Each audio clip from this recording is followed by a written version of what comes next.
भारत में हजारों गांव हैं। कुछ गांव बड़े शांत होते हैं, कुछ गांव बहुत खूबसूरत, लेकिन कुछ गांव ऐसे भी होते हैं जो खुद नहीं चाहते कि आप उन्हें ढूंढो। और ऐसा ही एक गांव था,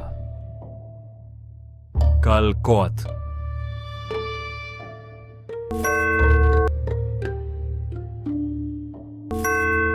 भारत के एक घने जंगल के बीच एक पतली सी कच्ची सड़क थी। बारिश तेज थी, कीचड़ गहरा था और धुंध ऐसी लग रही थी जैसे जमीन पर कोई जिंदा चीज रेंग रही हो। उस रात एक परिवार वहां पहुंचा। राघव, उसकी पत्नी मीरा और उनका 8 साल का बेटा आरव। गांव के दरवाजे पर एक पुराना लकड़ी का गेट था और उस पर लटका था एक घंटा। एक बूढ़ा आदमी सामने आया। उसकी आंखों में डर था।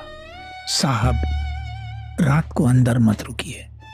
अरे बाबा, गांव है, भूत प्रेत नहीं। बूढ़े आदमी ने राघव को नहीं, आरव को देखा और बहुत धीमे से बोला, बच्चे को संभाल के। उस रात वो लोग एक छोटे से घर में रुके।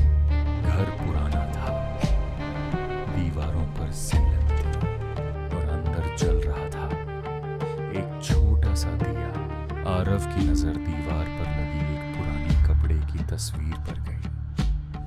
उसमें एक कुआं बना था और कुएं के अंदर एक काली परछाई।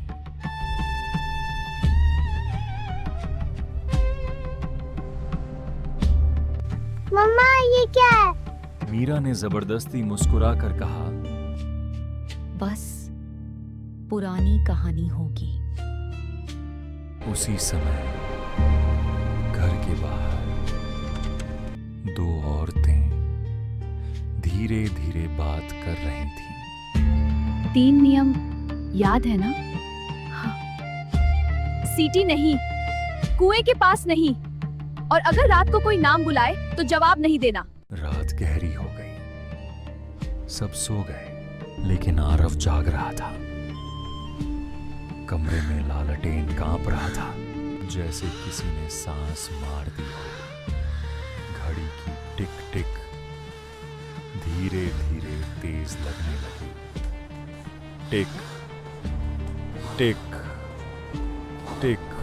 तभी कुएं की तरफ से एक आवाज आई, जैसे किसी ने पानी में कुछ गिराया हो। आरव की आंखें फैल गईं।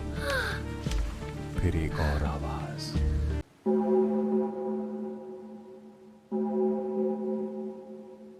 गांव पूरी तरह सो रहा था।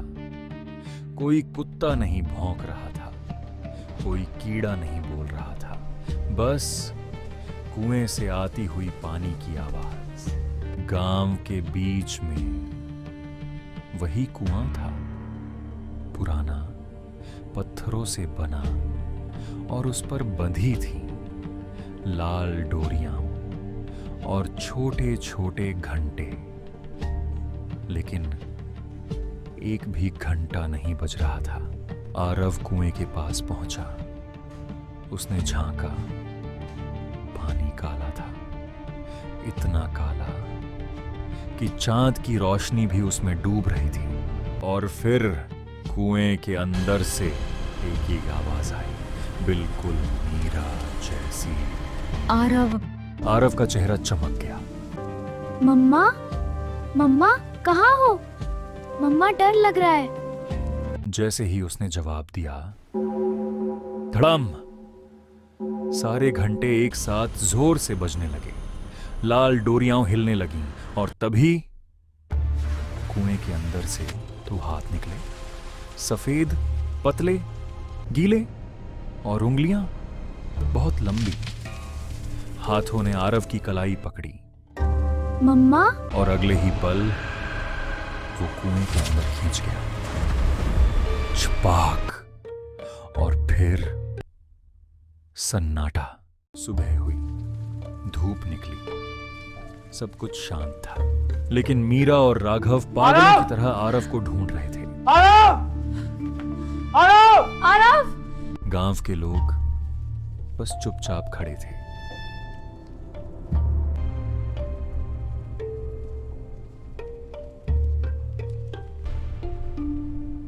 और तभी धुंध के बीच से आरव बाहर आया, धीरे धीरे चलता हुआ और मुस्कुराता हुआ। मीरा रोती हुई दौड़ी। आरव! उसने आरव को कसकर गले लगा लिया। मीरा ने राहत की सांस ली, लेकिन आरव की आंखें एक पल के लिए बिल्कुल ठीक थीं, फिर धीरे धीरे काली हो गईं। और आरव ने मीरा के कान में धीमे से कहा, आपको यहाँ नहीं आना चाहिए था। मीरा का शरीर जम गया। राघव ने बूढ़े आदमी को पकड़ लिया। मेरा बेटा क्या है? बूढ़े आदमी ने नीचे देखा और बहुत थकी हुई आवाज में बोला, बेटा नहीं, बदला है। और फिर उसने सच बताया। बहुत साल पहले कालकोट ने एक समझौता किया था। कुएं के नीचे कुछ था, कुछ पुराना, कुछ भूखा। गांव को जिंदा रहने के लिए उसे खिलाना पड़ता था। हर पीढ़ी एक बच्चा, और अगर कोई नियम तोड़ दे तो कुआं खुद अपना हिस्सा ले लेता है।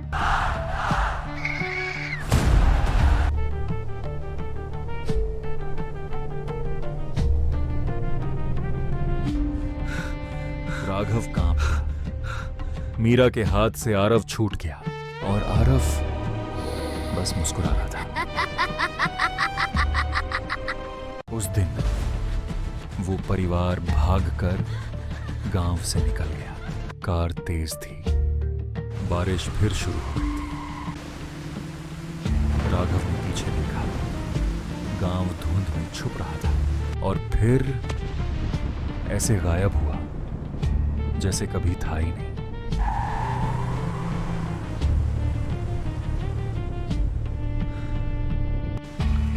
अगले बार आ। अगर कभी आप किसी गांव से गुजरे और हवा बिना चले घंटे बजने लगे तो कुएं के पास मत जाना, और अगर रात को कोई आपके नाम से बुलाए तो जवाब मत देना।